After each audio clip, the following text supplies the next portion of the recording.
Some crimes fracture something deep inside us, not just because of the violence itself, but because of what they reveal about the world we live in. This story isn't just about one girl or one family. It's about a system that watched, hesitated, and failed. It's about how evil can hide behind suburban curtains and how bureaucracy can become its silent accomplice. In May of 2024, Pennsylvania police responded to what they thought was a routine call, a father claiming his daughter had fallen off her bike. They expected scrapes, maybe a concussion. What they found instead broke them. A 12-year-old girl lying on a floor that smelled of rot and fear, her body so emaciated that her bones pushed against her skin like a map of suffering. Her name was Melinda Hogland, and the officers who found her would later say that nothing in their careers, nothing in their training, not even the worst crime scenes, could prepare them for what they saw that day. Some needed counseling afterward. Others couldn't return to work for months. But the truth is, what destroyed them wasn't just what they saw in that room. It was what they discovered afterward. 3 years of recorded evidence, documenting systematic torture at the hands of her own father and his partner. What makes this story almost unbearable is that it didn't happen in secret. The world had chances to save Melinda. Teachers noticed. Neighbors asked questions. Caseworkers made phone calls. And yet, every signal of distress was absorbed by a system too tired, too overworked, too indifferent to respond. By the time someone finally did, it was too late. This is not only the story of a murder, it's the story of institutional collapse, of how evil, when ignored, evolves into something methodical. Melinda's death didn't just break the hearts of those who found her. It forced an entire state to face its reflection and ask the question no one wants to ask. How did we let this happen? Before Melinda Hogland became the name in a prosecutor's voice or a face on a courtroom screen, she was just a little girl with dimples and freckles and a love for drawing flowers in the margins of her schoolwork. Born in 2011 in East Stroudsburg, Pennsylvania, she was the kind of child teachers adored: polite, kind, endlessly curious. Her handwriting was meticulous. Her essays were full of imagination. If you'd met her, you would have said she had an old soul, the kind that notices beauty in small things. Her mother, Rendell Smith, adored her. But life had already stacked the deck against them. Rendell was diagnosed with multiple sclerosis, a degenerative disease that slowly erodes the body's ability to move and function. As her health declined, she did what any mother would do. She tried to protect her child's future. When her body could no longer keep up with caregiving, the state intervened. Courts decided Melinda would live with her biological father, Rendell Hogland, and his long-term partner, Cindy Warren. On paper, it looked like stability. In reality, it was a sentence. The decision wasn't reckless. It was procedural. A judge looked at documents, ticked boxes, and believed a father's promise that he'd provide a better life. That's how systems work, through paper, not intuition. But there was something chilling already buried in that paperwork: Cindy Warren's history. Years earlier, she'd served prison time for child endangerment after her 2-year-old stepdaughter died from blunt force trauma and her 3-year-old son was hospitalized with severe injuries. Yet somehow, through the cracks of record-keeping and jurisdictional blindness, she was once again allowed near a child. The court even wrote one crucial condition: Cindy Warren must never be left alone with Melinda. It sounded strict. It sounded like safety. But rules are meaningless without oversight, and oversight was precisely what was missing. When Melinda first moved in with her father in 2020, friends and teachers saw hope. She smiled often, spoke lovingly of her mom, and seemed to adapt. But small signs began to appear: late homework, fatigue, weight loss. She started hoarding snacks, hiding granola bars in her backpack. Teachers asked questions, but Rendell always had answers. He said she was adjusting, that she had a sensitive stomach. His tone was confident enough to disarm suspicion. When you look at photos from that time, you can almost see the slow fade, the light leaving her eyes as isolation tightened its grip.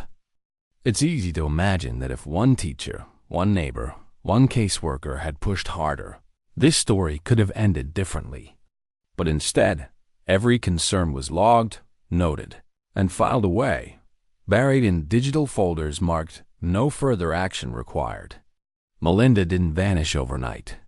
She was erased by degrees, each mischance another brushstroke in the portrait of neglect that no one wanted to finish. When Melinda first moved into her father's home, it looked ordinary enough, the kind of quiet Pennsylvania suburb where nothing ever happens. The kind of place where people trust that danger always lives somewhere else. Rendell Hogland made sure of that. He played the role of the caring father flawlessly, polite to neighbors, occasionally posting cheerful photos online, even chatting with teachers about Melinda's progress. But behind those smiles, something darker was forming, a closed world built on control and secrecy. Cindy One, his partner, was already part of that design. She wasn't the stepmother archetype from storybooks. She was something colder. Her history of abuse should have kept her far from children. Yet here she was again, standing in a house where the curtains were always drawn. The rule forbidding her from being alone with Melinda wasn't just broken. It was mocked. Rendell moved the family from county to county, evading oversight like a fugitive from responsibility. Each time they relocated, it bought them distance, a fresh start without the shadow of court orders or social workers. Inside that house, Melinda's world began to shrink. At first, it was small things. Fewer visits to friends, stricter curfews, no more phone calls unsupervised. Then came the homeschooling, framed as a decision for her safety and focus, but really a way to erase her from the outside world. By 2023, she was fully isolated, attending online classes under the constant eye of cameras installed throughout the house. Those cameras weren't for security. They were instruments of dominance. Rendell and Cindy monitored her every move, from her meals to her sleep, documenting her obedience like researchers observing a lab subject. And when she disobeyed, when she dared to eat without permission, when she tried to rest, when she cried, the punishment was recorded too. Later, investigators would find hundreds of these clips, cataloged, labeled, and time-stamped. Each one a window into a nightmare that grew more methodical with every passing week. The abuse was psychological before it was physical.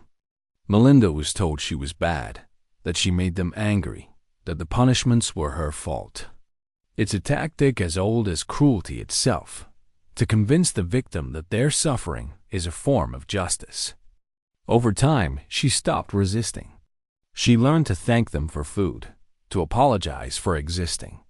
That's what control looks like at its peak, when the victim begins to police themselves. It's what psychologists call coercive conditioning, breaking a child's sense of autonomy until they become their own jailer. The irony is that Rendell's home was never fortified by locks or bars. The walls were plain, the furniture modest, the door unlocked. But inside, every breath was permission, every mistake a potential sentence. The house itself wasn't a home.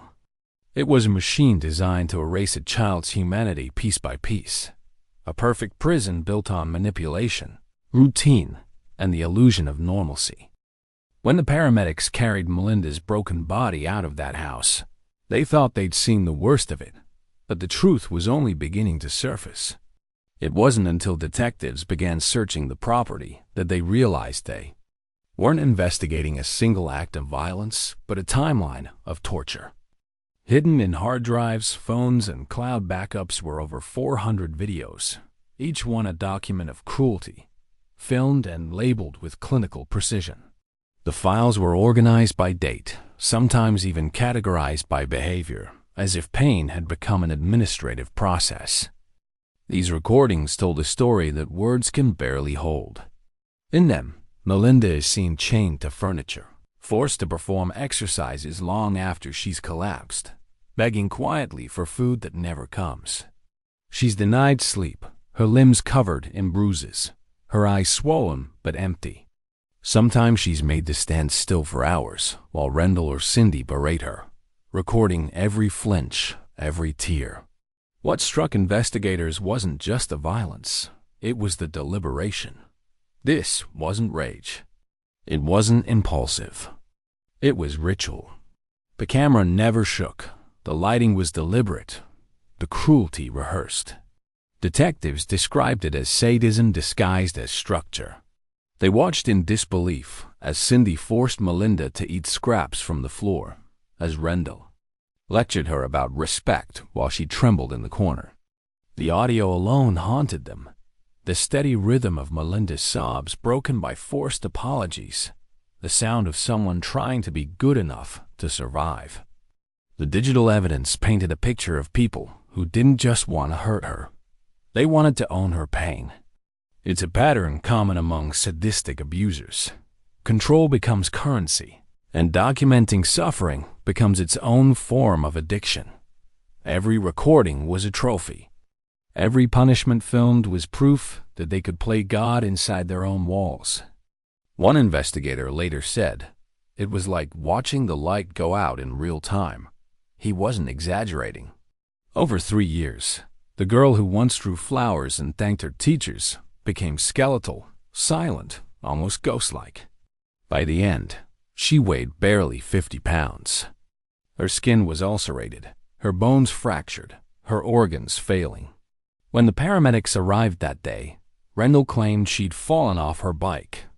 But her body told a different story, one of starvation, dehydration, and relentless impact. And the videos told the rest. Watching them broke even seasoned professionals. Detectives wept in the viewing room. Crime scene analysts left early. The district attorney ordered therapy for every officer involved. Some still haven't returned to duty. Because what they saw wasn't just murder. It was the complete destruction of innocence, captured frame by frame, by the very people who were supposed to protect her. May 4th, 2024 began like any other day in West Calhoun Township, a kind of small, quiet community where sirens are rare and children still ride their bikes through cul-de-sacs after dinner. Around 2:30 in the afternoon, a 911 dispatcher received a call from a man whose voice sounded steady, almost rehearsed. "My daughter fell off her bike," he said. "She's not breathing right." The man was Rendell Hogland, and the voice on the other end had no reason to doubt him. Within minutes, paramedics arrived. But what they found stopped them cold. There was no bike. There was no accident.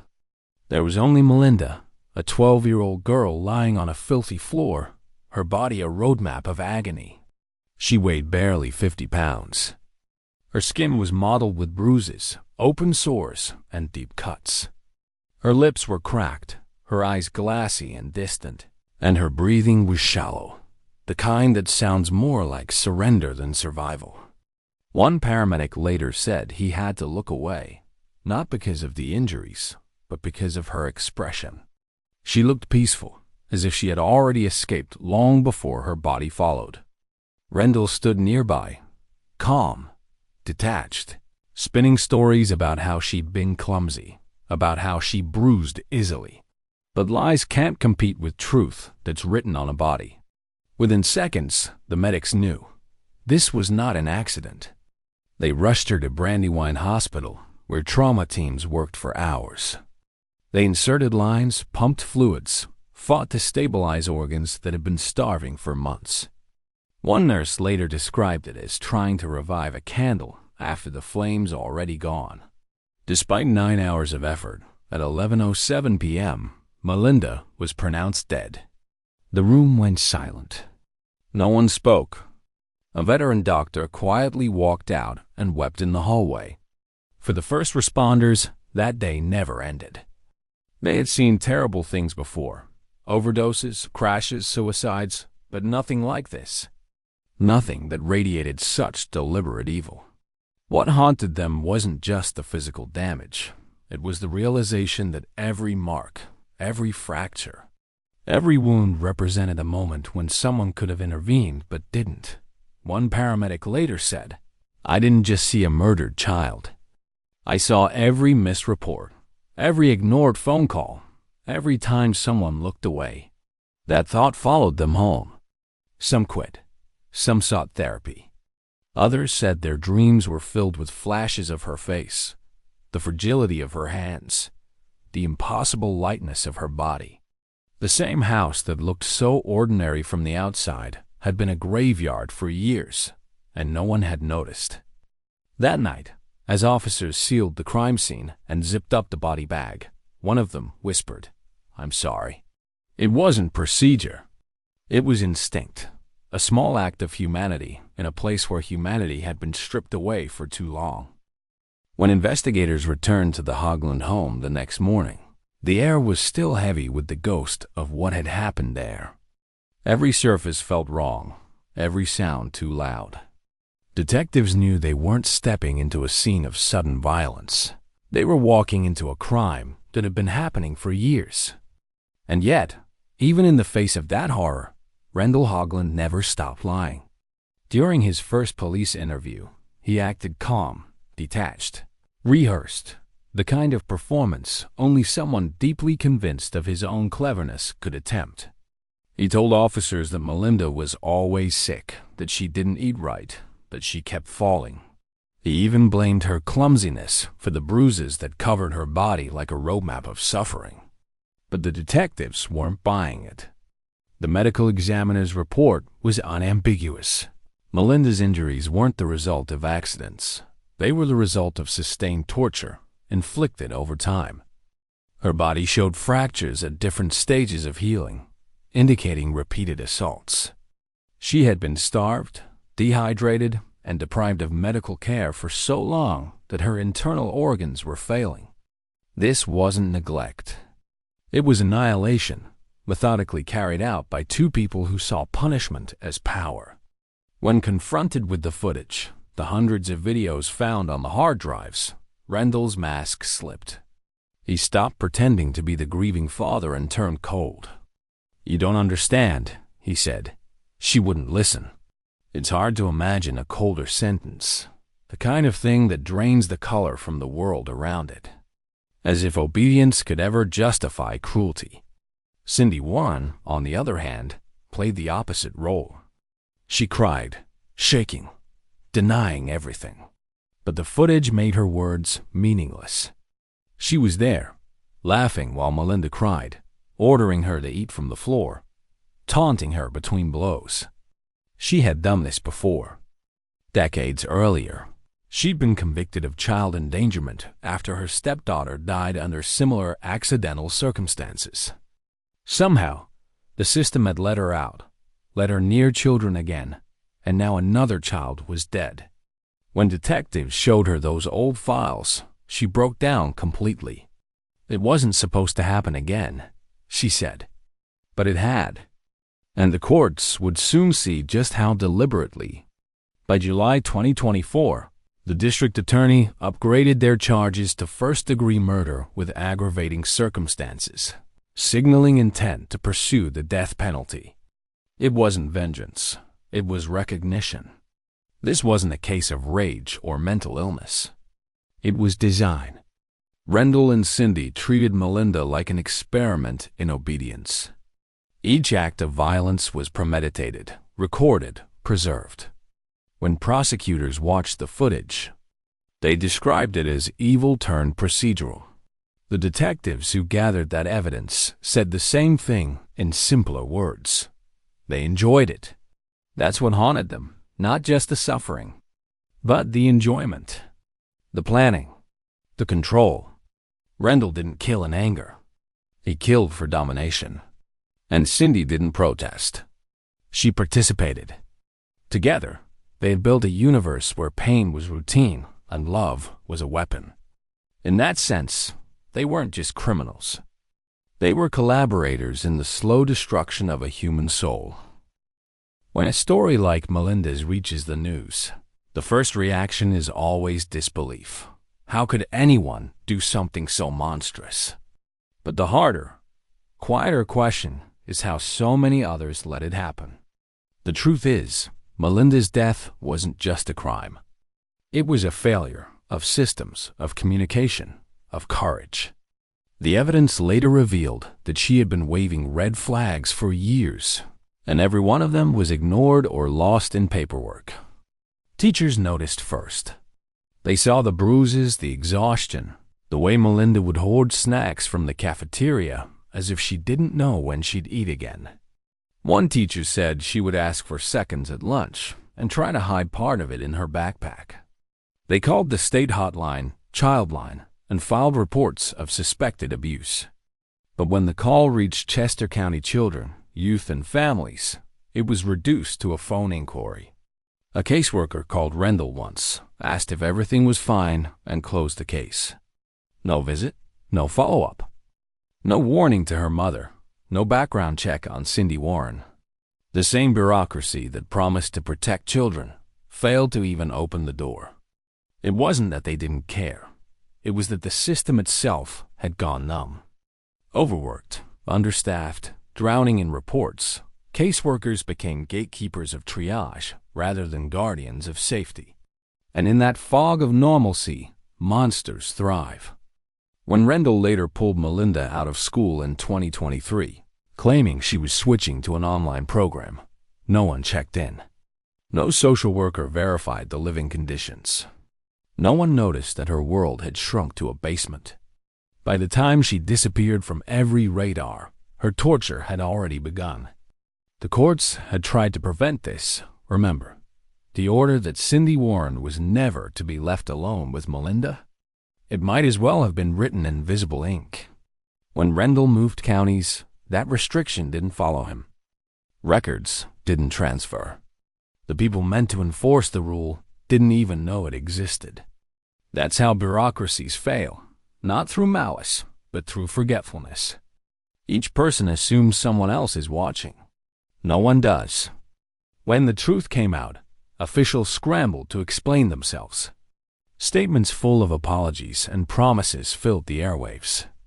"We followed procedure," one administrator said. And that's the tragedy in a single sentence. Procedure was the problem. Procedure is what lets empathy die behind checklists. In interviews after her death, Melinda's former teachers wept as they talked about her. She was so polite, one said. So smart. I knew something was wrong. I just couldn't make anyone listen. Those words capture the essence of systemic failure.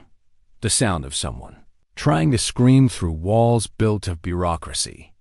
In the aftermath, investigations were launched, audits demanded, politicians made speeches. But for those who saw the signs firsthand, it was too late for reform to matter.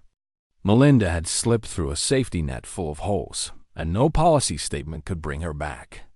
Evil didn't win because it was strong. It won because everyone else was tired. By the time the trial began, the name Melinda Hogland had become synonymous with everything wrong in the system meant to protect children. The courtroom in Chester County was packed. Reporters, victims' advocates, former teachers, police officers who still carried the weight of what they'd seen. On one side sat Rendell Hogland and Cindy Warren, now stripped of their suburban disguises, their faces drawn and pale under fluorescent light. On the other sat rows of people who had come to see justice, or maybe to try to believe in it again. The prosecution didn't rely on emotion. They didn't have to. They had the videos. Hundreds of hours of footage showing exactly how methodical the torture had been. Assistant District Attorney Christopher DeBar-Nicaro didn't raise his voice. He didn't need to. He simply showed the court the truth, one frame at a time. This was not a moment of anger, he said. It was an execution by design. Jurors looked away. Some cried.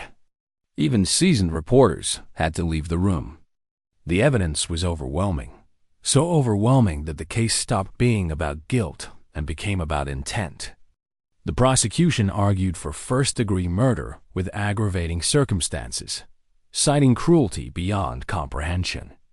They announced plans to seek the death penalty, not out of vengeance, but because, in their words, some acts redefine the boundaries of evil. The defense tried everything, claiming mental illness, claiming stress, claiming denial. Rendell's lawyer argued that he'd been controlled by Cindy. Cindy's lawyer claimed she was under his influence. But the videos told a different story, one of partnership in cruelty. They didn't look like people reacting to each other. They looked like two people enjoying the same script. When Melinda's older sisters took the stand, the air in the room shifted. They spoke not like witnesses but survivors. One of them turned toward her father and said, "You didn't just kill her. You erased her." That line hung in the air for several seconds before the judge called for a recess. Outside, people wept. Reporters described the atmosphere as funeral quiet. Even the courtroom guards struggled to keep composure. When the verdict finally came, the jury found both guilty of first-degree murder, criminal conspiracy, and child torture. The judge called the crime inhuman, saying, "This court cannot comprehend the cruelty inflicted on a defenseless child." He sentenced both to life without parole, pending separate hearings on the state's motion for death. As they were led away, neither showed emotion. Rendell kept his head down. Cindy looked toward the gallery, but avoided Sonia's family, perhaps out of shame, perhaps out of habit. The prosecutor later said that during his entire career, he had never seen a room more united in heartbreak. Police officers cried openly. One detective said afterward, "It wasn't victory. It was closure, and even that felt hollow." Justice in cases like this never feels like triumph. It feels like trying to rebuild something that was incinerated. But for Melinda's surviving sisters, this moment mattered. They had faced the people who destroyed their sister and forced the system to look at its own failures. Justice, however imperfect, had finally said her name out loud. The day after the verdict, Melinda's sisters didn't hold a press conference. They didn't celebrate. They stood outside the courthouse in the drizzle, holding candles and a framed photo of their little sister smiling in a pink sweater.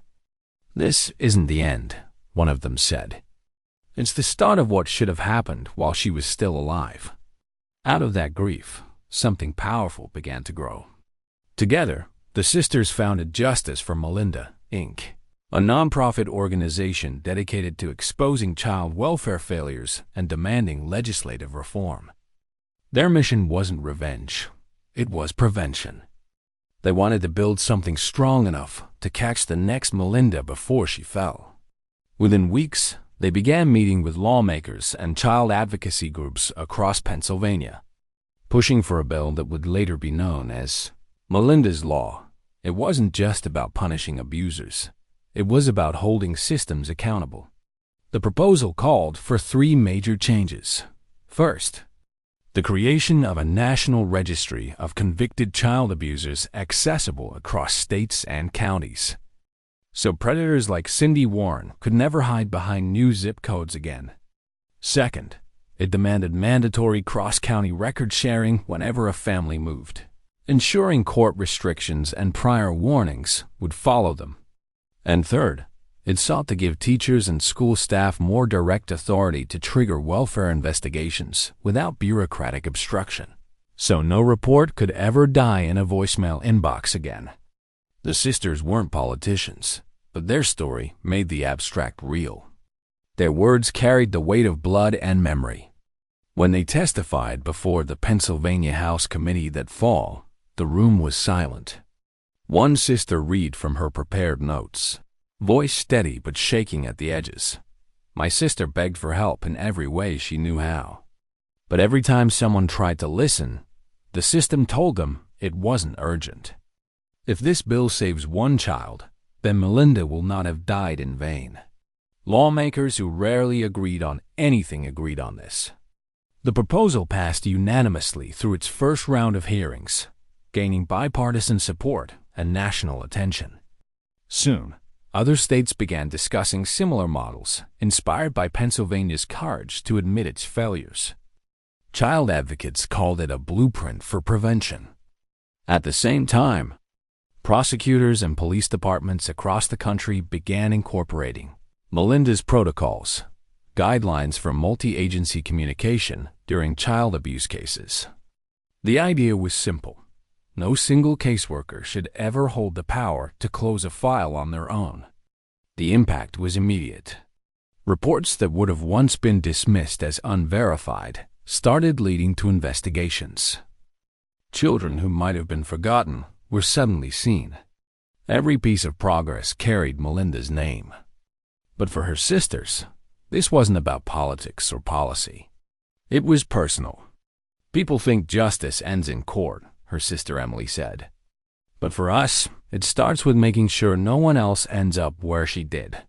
Their activism spread beyond Pennsylvania, joining a broader movement calling for a federal Child Torture Prevention Act, modeled after similar laws in Michigan and Delaware. The case that had once represented the worst of humanity was now driving reform across the nation.